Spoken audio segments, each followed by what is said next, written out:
Hey, what's going on, everyone? Excited to have you back. Thanks for tuning in to the YouTube channel, podcast, iTunes, Spotify, whatever you're finding us.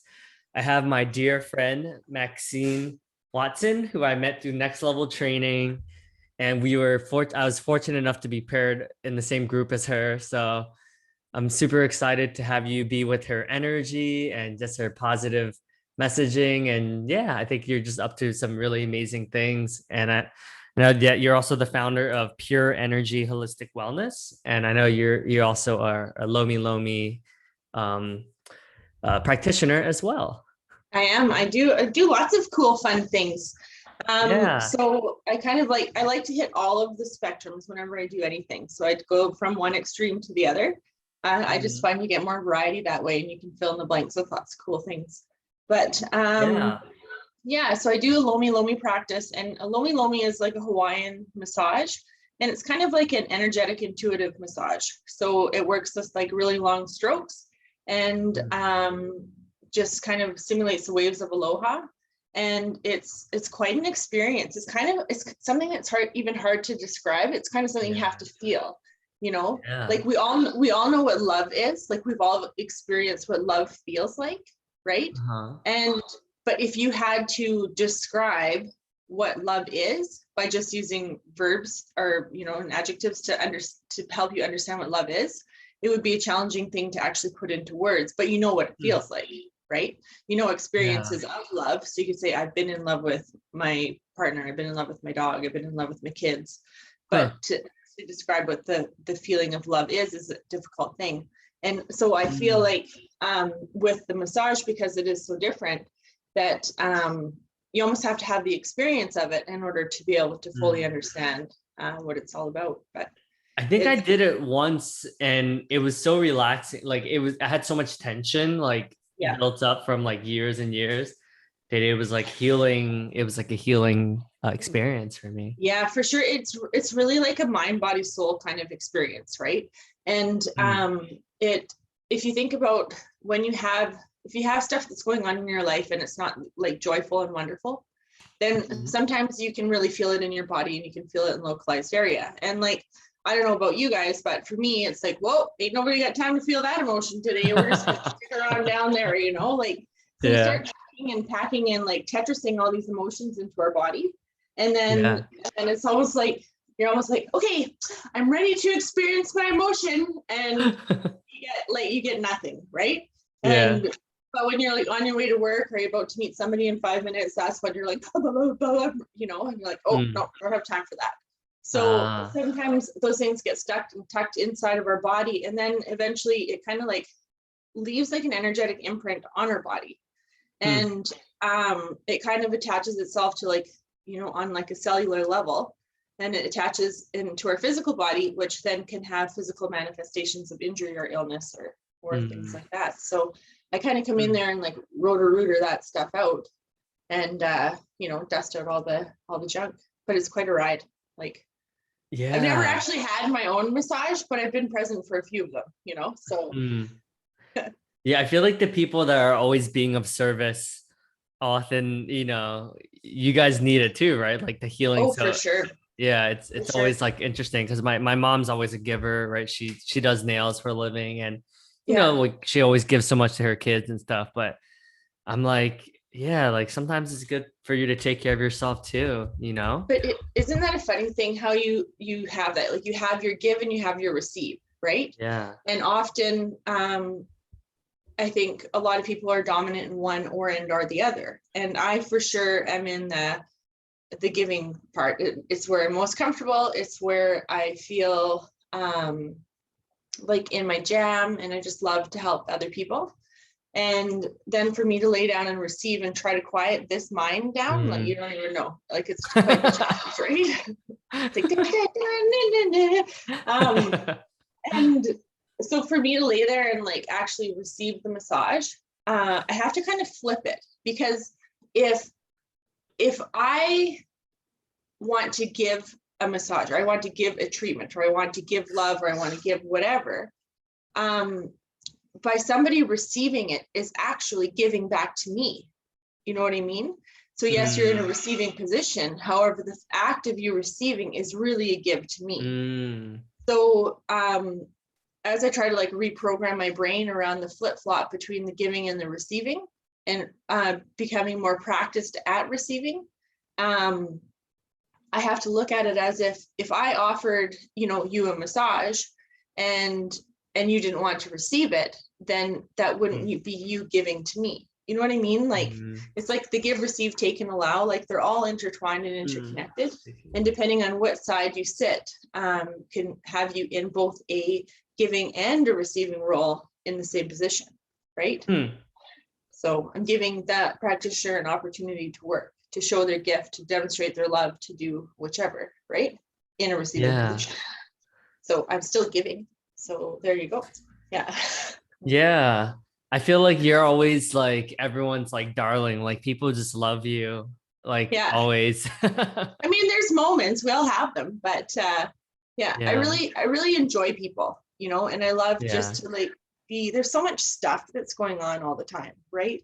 And we're inundated with things that are, less fun, and so if you can come in and just have a moment of joy and have a moment of lightening or lifting someone's spirits, like why not do that?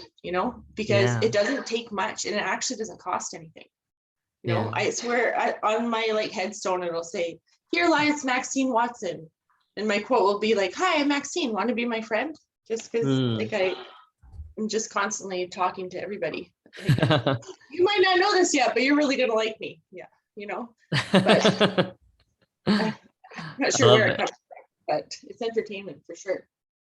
So so those are, and I also do some other fun stuff. So I also do I work building tiny houses. So take recycled material, and because there's so much waste in the world, like everyone just throws stuff out. We get something, it's not quite perfect, so we just throw it out. We get this, it's got a ding or a dent, and we don't need it. Can't be bothered to fix it. We'll just throw it out, buy a new one, right? But then I like how metaphorical is that to how we treat people and how we treat other things in our life. Like if we take stuff that is useless or not of value or not good, and we actually just spend a little time with it and give it a little love and shake it up a little bit, well, it's amazing what it can flourish into, and it's amazing what kind of purpose and what kind of value it really can bring. So you see there's just so much garbage, and it's kind of fun. It's like little scavenger hunt. It's like, speaking of which, did you get the thing I sent you in the mail? Yes, I did. That's awesome. I haven't had a chance to open it, but I've carried it around in my back. I've opened it. I haven't read it, but I've okay, cool. carried it around in my backpack for the last Aw. meant to. So it's fun. We actually just got back. We were in Saskatchewan this last weekend doing treatments, and just got in late last night. So that was it was fun. I'm curious, like, what was your biggest takeaway from doing Next Level or from doing Breakthrough? Oh man, what a ride that was, hey? It was something else. Like the first time I went there, it was like you have your issues, your things, your cherished wounds, and as much as we don't want to hold on to negativity or hold on to wounds, we always seem to. It almost then becomes an identifier of who we are as a person.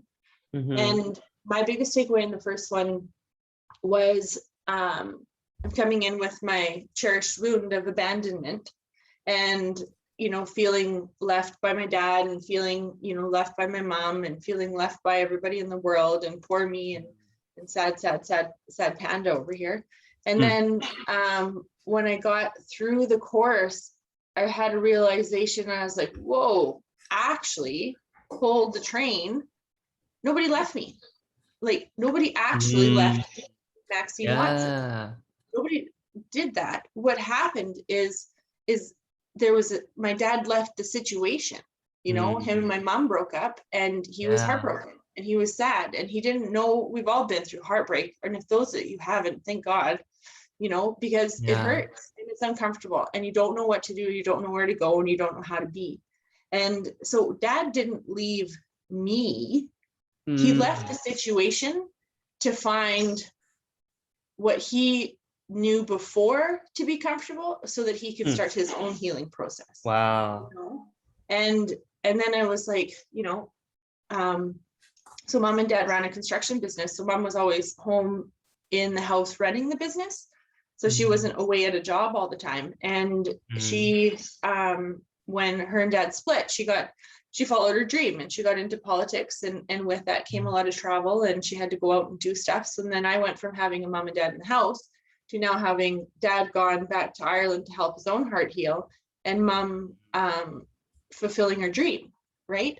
But that caused travel, and then therefore she had to leave. So then my 12-year-old brain and my 12-year-old story that I created started saying that everybody was leaving me, because as a 12-year-old, well, of course, that's exactly what's happening, right? But as a 38-year-old woman who's been in love and out of love and has traveled and chased dreams and have done fun things, I was like, whoa, she worked. Like, hello, she worked. She had 3 kids and she was a single mom with a huge mortgage to pay for and everything else. And she wanted to follow her dream. She didn't leave me. She went to work, for crying out loud, you know? So then I had a chance to like calibrate what that meant. And then, I've had relationships and they've ended and whatever. And again, there goes my story, my self-fulfilling prophecy of like, everybody leaves me, everyone's dipping out, everyone's going away, it's just a matter of time. Just watch, I'll show you, and then I do a really good job to make sure that happens. But here's the other thing, is they didn't actually leave me either. They finished teaching me all the things that they needed to teach me in that moment. I had received all the lessons that I could receive from that partner or that person in that setting. So it was so like profound for me to actually wrap my head around that in a different context.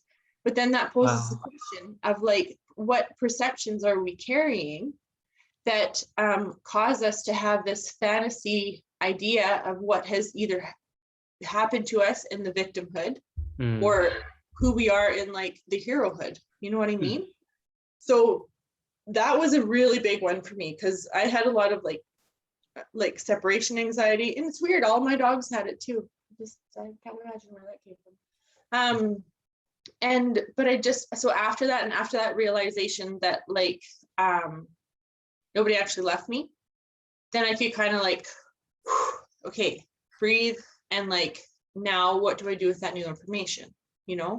How can I harvest that and use it to my benefit? It's like, you actually are never being left. You're being taught lessons and guided and journeying through life, because everyone you meet and everyone you interact with are people that are here to teach you a lesson or allow you to have an experience, right? So, and yeah, so that was like huge for me, like 12 to 38. I know I only like 23, but come on. It was really profound for me to identify that. And then on the second course, we went through like what was like the horrible situation and the horrible whatever thing that ever happened and whatever it was.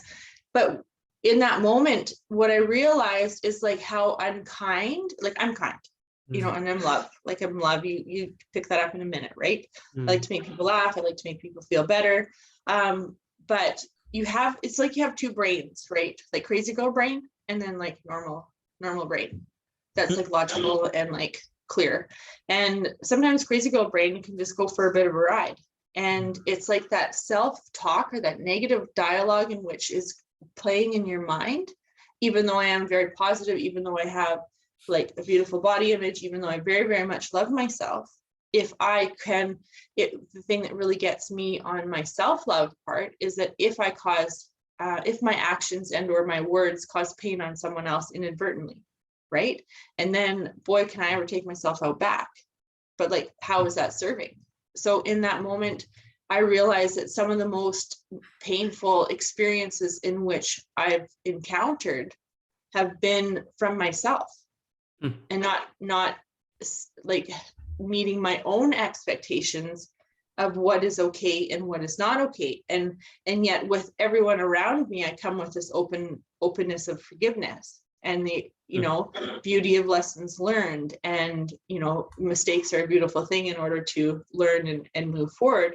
but yet in my own mind, in my own self-dialogue or my own self-talk, I was really taking myself out back and just giving me the boots and not coming in with the same love and forgiveness for myself as I would carry for others, right? So that was like a really interesting perspective to understand. And it's still like one that I'm like kind of sorting through as to like how you how you use that in a more productive way, or even how to catch yourself in those moments when you're going down that runaway train. And I think we all have experienced that at some point or another, where we get into our own head and our own self-talk becomes not so wonderful. And it can really spin things and change things. Well, if I'm sitting inside my own self and I'm getting really frustrated and angry with myself for making a mistake, well, hello, you're allowed to make mistakes. That's how you learn. Like you learn how to ride a bike, you fall off. That's a mistake. You didn't keep your balance. So like, what's the difference? You know, where's the forgiveness for self to not be perfect? So just like journeying went through for yourself with the same kindness that you would present to other people. And it seems so simple, yet it's hard to capture because you don't always hear the replay that's going on in your brain.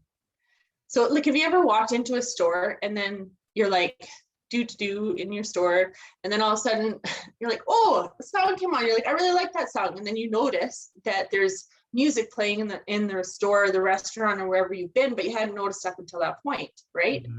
Well, how many times is that track playing in our own mind? And what song is it singing? You know, is it singing like happy, joyous, wonderful, you're the best thing in the world, go team Maxine? Or is it saying, whoa, do you know you did? You know you did. And then like, here you go, like here comes like the curb stomping that's about to happen because you made a mistake, because you said something wrong. But then if I'm having this internal dialogue and I'm having a fight with myself over not being perfect, I almost swore on your show. But then all of a sudden someone comes up to me and is like, hey, Maxine, I was just wondering, did you leave the door open? For no other reason besides wondering if the door was open because if the leaves blew in, or I don't know, something insignificant. I'm like, yeah, why? Why are you asking? You know, where did that come from? Because I just wasn't sure if the cat got out or not. So I was just wondering if you noticed. But because you're so angry already on the internal side, having that battle and that fight with yourself for not being perfect and not giving forgiveness, now someone comes to talk to you and you're like, wow, let's go. Like, I'm coming at you, you know? But meanwhile, they're just like having a glorious stroll down this beautiful day. And then all of a sudden they're just like sucker punched by you. You know? And it's like, oh my God. You know? And when you break it down like that, you're like, what? That's the stupidest thing ever. Why would you do that? And you're like, I don't know. Oh my God. All right. Well, you just talked about so many things. So let me just kind of like dissect, like, oh my God. I think it's so relatable what you said about your dad went back to heal. Yeah. I think that was huge for me too. I think people that are like likable people like you and I, people, you know, like meeting a lot of people. I think the reason why we're like that is because, or at least I perceive it, it's like, oh, what I perceived I didn't get as a child, I seek to give that to others, you know? So for me, like when my dad moved from, we lived on the East Coast, he moved to the West Coast, like he lived to California and like didn't tell us. I similarly also made it mean that he left me instead of the situation, which with my mother was like not healthy, right? They were fighting. They were, you know, sometimes it would get physical. It was just not healthy. But, you know, like you said, as a little kid, like I made it mean that like, oh, I'm not worthy of being loved. I'm not worthy of being able to stick around for, right? So it was all about me and not about like, well, no, it was the situation was just not a good situation. So I definitely related a lot to what you just said. And it's interesting, and how many people are having that dialogue in their own head about it being them. But if you think about it, like we idealize our parents in such a high manner, you know, because they're perfect. They're like our heroes. They're like here in the world, and we're just, you know, cruising by, like they can't do anything wrong. So I remember, I think I was 18 when I realized, I was like, whoa, wait, my parents aren't perfect. What? What are we told? They're grounding me for the same things they did. Right. You know? And so understanding that like we all have our own internal dialogue that isn't wonderful. We all have our own limiting beliefs as to who we are and what we can be and what we can do, right? But our parents are no different, you know? Yeah. And if you think back, like, you know, how old my parents were when they were raising me, and I think about how the age that I am now and the age that I was when they were, you know, parenting me at that time, like, how smart was I? No, I was still fumbling through life. Like, it's fun to fumble through life sometimes. It's like an adventure game. But giving them the same opportunity, what would I have done at 24 or 25? Geez, like, come on. Like, sometimes I think I was a bit smarter then, but sometimes I'm not sure. But yeah, and just being able to, like, just offer forgiveness and offer compassion for the fact that they're not perfect, and it doesn't affect me. And I hear my mom talk sometimes, and she's like, oh, I regret this and I regret that. She said this the other day. She's like, well, I just have so many regrets. If I didn't do this, and if I didn't do that, and if I didn't do that. And I was like, oh, shut up. Like, nobody thinks that but you. Like, stop it. Like, it's insignificant. And any of those challenges in which we may have experienced, if we can look at it through the right filter and through the right lens, what a beautiful opportunity, you know? Because mom and dad had split and dad wasn't around, I got to be mom's, like, date for a lot of things. So here I was, like, 12, 13, 14, 15, whatever, up to 17. And I'm going to these, like, political events with my mom. But I'm not looking at them in, like, this hierarchy, like they're the politicians and I'm little Maxine. I'm like, well, these people are just my mom's friends. So I'm not very shy. I mean, I used to be, but I'm not. And so I'd go and talk to all these delegates, and as in, like, hey, because they're just people in a role, right? What a beautiful opportunity that I got to experience that. Would I have been able to experience that if mom and dad were still together and dad was in Canada? Probably not, you know, at least not in the same capacity, you know? Love that. So, wow, so much good stuff. And then I also really appreciated what you said about, like, be careful of our self-fulfilling prophecy, and that you had a 12-year-old brain in a 30-something-year-old body, right? It's like, how many of us still, like, go back to our childhood, and sometimes it's unconscious, like we don't even realize we're living our 12-year-old selves, you know? Yeah, for sure. And it's a story that's been on repeat. So it was a story that was happened at 12 and 13, 14, 15, 16, years, decades, in fact. But it hasn't been adjusted to a 38-year-old mindset or a 25-year-old mindset, or to, you know, that understanding. So then that's it. Ask yourself, even just to bring it into consciousness and into awareness, so if that was wrong, if I misinterpreted that information, what other information could I possibly be misinterpreting, right? And it also, like, man, I talk a lot. I could be on here for 4 hours. Holy Hannah. So here's another thing, right, that I was thinking about just this weekend, and it kind of is reflective about what you're talking about, is, like, you know, so let's just use an elevator as an example. So I go to the elevator and I push the elevator button twice, because if I push it twice, it's going to come fast enough. And then someone says, you know, that you actually can just push it once and it comes just as fast. And I'm like, no, because you know why? I know, because my mom, she pushed it twice. It comes faster that way. And then my mom's mom used to push it twice, and my mom's mom's, I'm not sure they had elevators then, but you know, you get the point. But they used to push it twice. So I pushed it twice. So I'm doing these actions just based on watching what happened. Like, I think only 3% of our DNA is actually coded, and the rest is a nurture base. So how much of our actual genetic makeup and our cellular makeup in our body is happening because of learned behaviors or learned things from generations before us. And I'm really big into the generational lines, the ancestral lines, and the clearings and the things that get passed down. It's really fascinating to me, and I work a lot with it when I am in a session.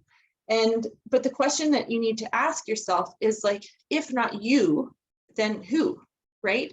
If it's not you that's going to start to make the change and realize, wait a second, I don't need to push the elevator button twice. I only need to push it once.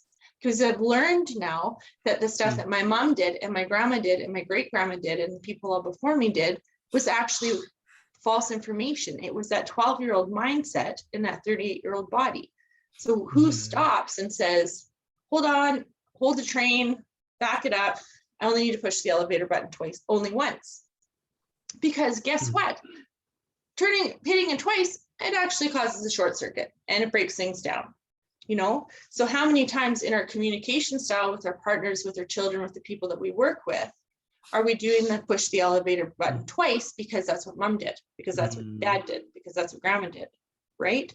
Instead of saying, well, we don't have elevators anymore, we have escalators, so why don't we just get on the escalator? They never break down, they just turn into stairs, but you know what I'm saying with that is like there's so many things that we have that is learned behavior, but we're not even aware that it's learned behavior, or we're not even aware that it's an alternative way to do it. But if we just bring that thought into our own mindset and into our own consciousness, then we're already starting the work, because then it will present itself in front of us, and then we have the opportunity to make the decision and change, right? It's really cool. I think my version of the elevator pressing it twice is around money. Like I think because my mom and my family has struggled with money so much that, like even now as a, she's been in the US for a while, like she still acts like we're poor. Like she still acts like a refugee from Vietnam. You know what I mean? So every dollar, like it's all about the money. And it's like, dude, like we're not poor anymore. You don't have to act like we're scraping by, you know what I mean? But I think that's just learned behavior that like it's just passed on. And then me and my sisters noticed that too. We're like, man, like why do we sometimes act like, we're living like paycheck to paycheck, That's interesting. Well, and it's like, and then the pendulum swings, right? So it's here we go from this like huge awareness or fear of not having enough or not having abundance of, and then it swings in the other direction. And then you go from like, buying the, cheap stuff here and there and being resourceful with your money. And then to the thing of be like, well, I always have enough money. So then it goes to the other way and the pendulum swings. So then where does it come into balance? Because we can't even, someone who has a bunch of money probably is very conscious of how they spend it. Right. And because they know that when they don't spend money, they make money. So where am I putting my money in that's actually going to bring money back to me?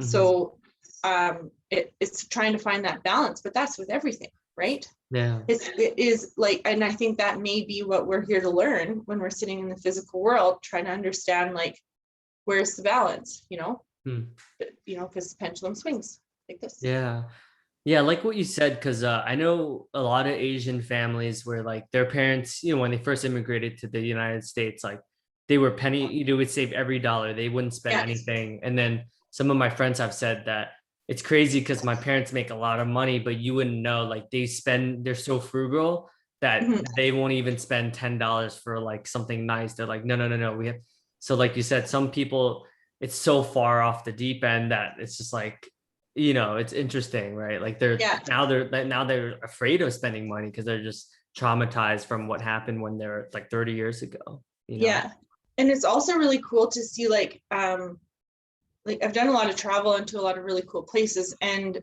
one of my big takeaways from traveling, I think I was in Peru when I realized, I'm like, man, we just have it so backwards over here. It's like spend, gather, get more, get bigger, get more, get faster, get right? And but it's like when I was in Peru, it was like people just were happy. And they worked until they paid their money, and then they just were happy and did the things that they want to do. So and looking at currency is more than just dollar value. Currency is time. Currency is freedom, because if you think about like, this pot here behind me that I got at Valley Village for $3, it was a really good deal. But let's say that pot behind me was $500 because it looks fancy, so it's $500. So, okay, for me to work to make $500 in order to buy that pot that looks fancy sitting on my thing behind me, that's going to cost me, I don't know, let's say 40 hours of work, let's just pretend for fun. So for 40 hours of work, I can purchase this. Okay, perfect. It's worth it. It looks nice. I want it in my house. I'm willing to invest those 40 hours worth of work in order to get that, right? Mm-hmm. But what we're not taking into account is if I had, and we're so short on time, if I had an extra 40 hours in my week, what would I do with it? Where would I go? Would I go to the mountains? Would I go for a walk? Would I hang out with my mom? Would I go visit a girlfriend in the Yukon? Would I spend more time with my partner, really showing and appreciating him how much I care for him? You know, so that pot didn't cost me 40 hours work and $500. It was $3. But it cost me 40 hours of my life that I didn't get to choose what I wanted to do. Right? So the cost of something, we see the value of it pretty, but it's actually costing us more than just the dollar value, but we don't look at it, you know? Right. Like, you know, you buy a fancy house, well, now your mortgage is $3,500 a month or whatever it is a month. Yeah. Well, that's a lot of hours in which you have to work in a month in order to pay for where you live. Well, could we actually live smaller? And I'm not like, let's go be minimalistic. I'm just saying, just be conscious of what it's truly costing you. Because for me, my freedom to like flow, like if you haven't caught it already, but I'm very like, I just want to go where the wind takes me. You know, I just want to do what I want to do when I want to do it. And for me, that's an incredible freedom, you know, to be able to have the opportunity to do that. So what I want to do is I want to build my life around the ability to flow with how I'm feeling, you know, and to be able to do what I want to do when I want to do it. And in order to do that, do I really need these $100 pants? Well, I need 2 pairs of them, but then I can mix these $2 t-shirts with those $100 pants and I'm still looking pretty good. You know what I mean? But then it comes back to like the idea behind the tiny house stuff is if we're using recycled or wasted material and we just spend a little time with it, we can make really, really, really beautiful things. In fact, you can live in them. You know what I mean? It's garbage. It's stuff that people are throwing away, but how much cost or how much has that cost someone to throw away? How many hours away from their family? How many hours away from their children? How many hours away from the life that they actually truly want to be living? Right? Crazy stuff. It's crazy in here too. You don't even know. Yeah. It's crazy, right? Because I would say a good 20 years of my life, I was like trying to be everything that my parents wasn't, right? I was like, well, I don't want to be like them, you know? And then I realized I spent so much time trying to be what I knew what I didn't want to be, but I had no idea what I actually wanted to be, right? So it's like, well, instead of asking the question and, you know, and like trying to fix or whatever, why don't I be intentional with what I want to create, you know? So it's just interesting to see, like, I was like, wow.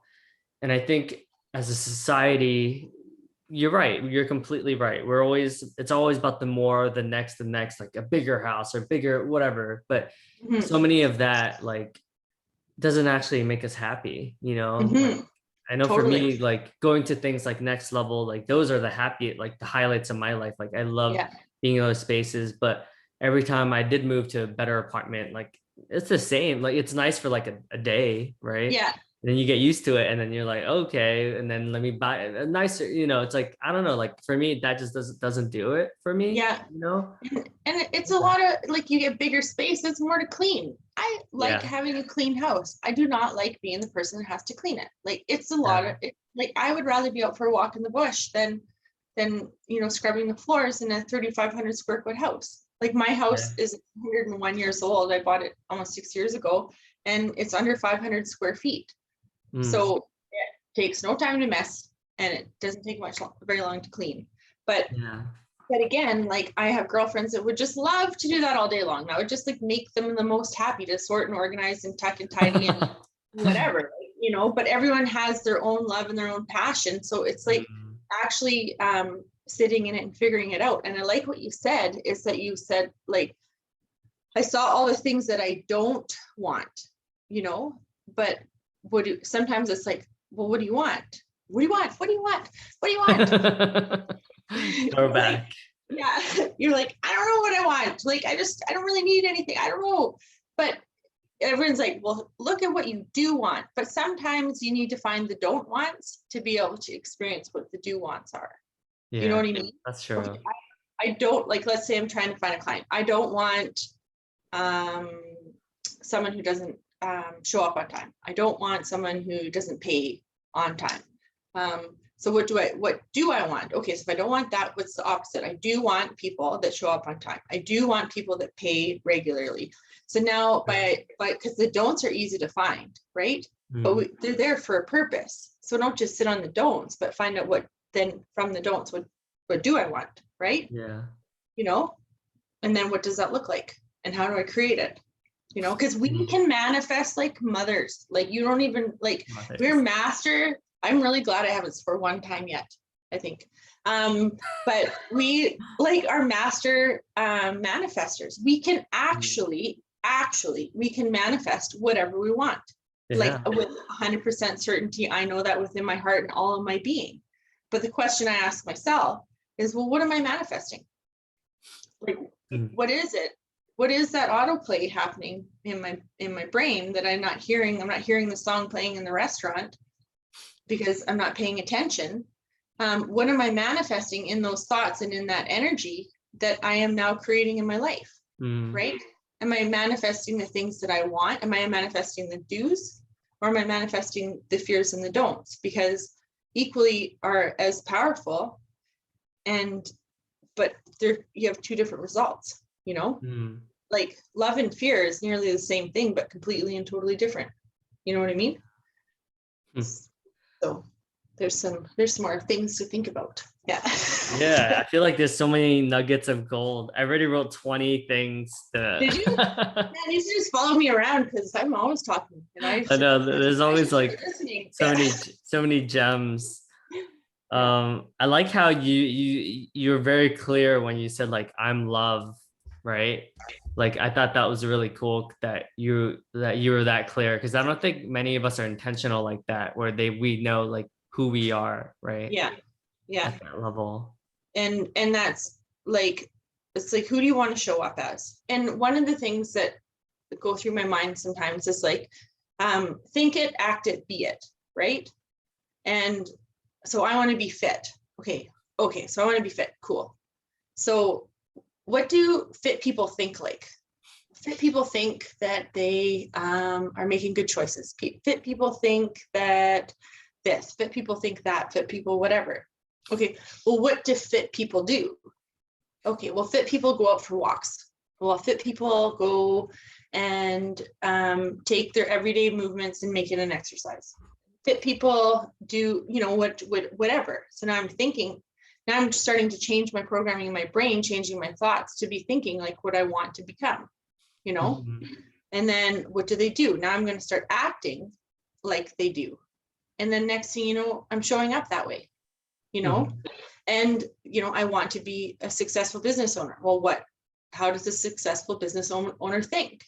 What does a successful business owner do? Well, hold the train. Here comes a successful business owner. Dun, dun, dun, dun. Like, but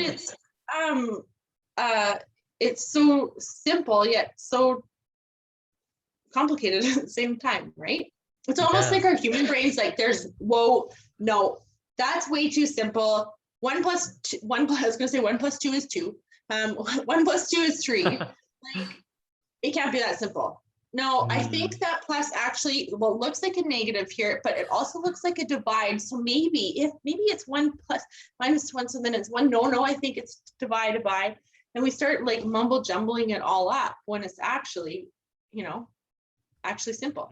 But we just can't believe it can be simple. So we're like, whoa, let's make it complicated. This is too good. Let's change it. Yeah. Unconsciously. But, you know. I think you're right. I think we definitely make things harder than it really is. Like, I would say the most simple advice I would give to people who just want to be successful in general is I just say, just complete the past and forgive the past. And then once you have self-forgiveness and once you forgive like others for whatever you perceive them to have wronged you, your life would just be exponentially better. But like people are like, no, that can't be it. That's too easy. You know, it's like, no, it's that easy. It is that easy. And it's also like in giving, you know, sometimes you think, well, how do you forgive somebody? well, do you want me to forgive that person? Do you even know what they did to me? It's like, yeah, but look at what they're renting space in your body and in your everything. Why are you letting them rent the space? They've already like showed you that they aren't going to pay. So it isn't about forgiving. It's about harvesting the good out of a situation in order to find what you've gained from it. Because we have all been in a situation where like, well, that's it. This is where it ends. Life's over. That situation happened and I can't go any further. Like, game over. Oh man, you know, where's my memorial card? Like, whatever. But then like 6 months, a year, 10 days, whatever, a lifetime, 30 years, you get down the road and you go, whoa, hold the train. I'm so glad that happened, because had that not happened, then I wouldn't have met this person. I wouldn't have had this opportunity. I wouldn't have traveled here. I wouldn't have traveled there. So then you can turn around and be like, whoa, I'm so grateful for that horrible trip, like terrible situation that happened, because had that not happened, I wouldn't have gained all of these things, right? Yeah. So if we can start looking at what happened to us with gratitude, even though we may not understand why it has happened, but we know because of past experiences that we will eventually get to a point in which we are grateful for that to have happened, because the growth in which it gave us, right? And if we can harvest, and I don't say go and pick up really quickly from the store, I'm saying harvest, like take the work, do the work to actually harvest the food off the field and harvest the good out of a bad situation, then now we can give forgiveness, because we aren't mad, because we're only showing up with gratitude for what it has given us. That doesn't excuse what people have done to you. That doesn't excuse the horrible, terrible, unimaginable things that people have experienced, unfortunately. But when you can try to flip that perspective, like nobody left Maxine, they left the situation. And this is what it gave me, you know? I have dual citizenship. That's really cool. Like, you know, because my dad lives in another country, you know? I have an ability to talk to anybody anywhere all the time. Sometimes I wish I wouldn't, because I had the opportunity to be put in front of people, to be ordered to develop and to grow and nurture that part of myself, right? Yeah. So why am I hanging on to anger, and why am I hanging on to fear when I could turn it around and offer gratitude? And sometimes in the moment when I'm like, oh, thank you, this is just great. Thank you very much for this situation here in front of me. You know, sometimes it's not like, oh, I love that. This is great. Thank you so much. Sometimes it's like, it's just really great. Thank you. Thank you. Wow, Thank you. You know, that's deep. Well, thank you so much, Maxine. We'll definitely have to have you back on round 2. You're like a living, breathing guru, you know, like there's so much wisdom stored in that.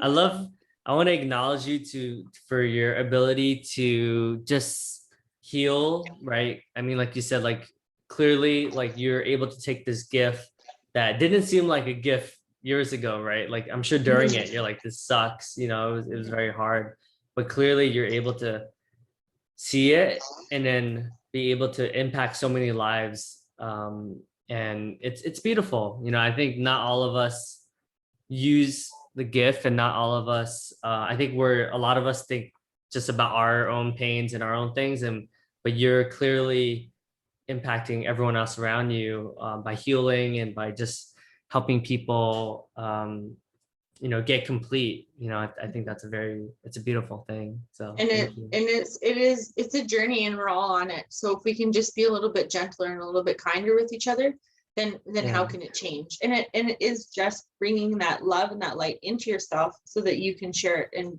be with other people. So, you know, if you can get this from a conversation, you know, millions of miles away, or at least thousands, then like, imagine what it's like in a session when you get these hands on you. It's like, it's a really, really cool experience. But I think that the world's in a place right now where we're starting to open up to that consciousness, to that level of like, you know, seeing that there's more stuff at work than that we necessarily understand. So just trust and love and offering gratitude in the moment, and just be kind to each other, like, and be nice, because it's easier. I like, you know, unlike water, I find the path of least resistance. Love it. Yeah. Well, thank you so much, Maxine. I really, really appreciate our friendship, and I Yeah, can't for wait sure. for us to continue to have many more insightful conversations, Me and too. yeah, support each other throughout the years. I'm here if you ever need someone or something. And Absolutely. yeah, thank you so And I much. know that for sure. And I just really appreciate having the opportunity to get out and share some of my messages, because there's gold in this strawberry blonde head of mine, you know? Yeah, so much wisdom. Yeah. So if I can just get it Great. out so people can hear it, because my dog's getting some eye rolls going on with the stuff I'm telling. Thank you. And then Yeah, you're welcome. thanks for bringing light into a topic that not many can bring light to. Usually it's like serious and it's a lot, but you package it in a way that's digestible because it's relatable, and it just comes off like very authentic and very genuine from a warm place. So thank Yeah, I you. really appreciate that. And I'm excited to share more messages with more people, because there's a lot of really cool things that I want to talk about, and there's a lot of really cool things that need to be spoken about, and in a way where Mm. you can bring a little humor to it, because Yeah, if yeah, you that's can't laugh, key. you're crying, and one you can get better wrinkles from than the other. So anyways, but I do appreciate the opportunity to be able to come on and share some of the things that go on in my head. So it's good. Yeah. All right. Well, I'll post it. I'll definitely tag you and I'll send it to our next level community. Oh, I love it. And cheers. I'll see you at the next the next one. Take Yeah, care. absolutely. You have a beautiful day. Thank you. You too. All right, take care. Bye. Right.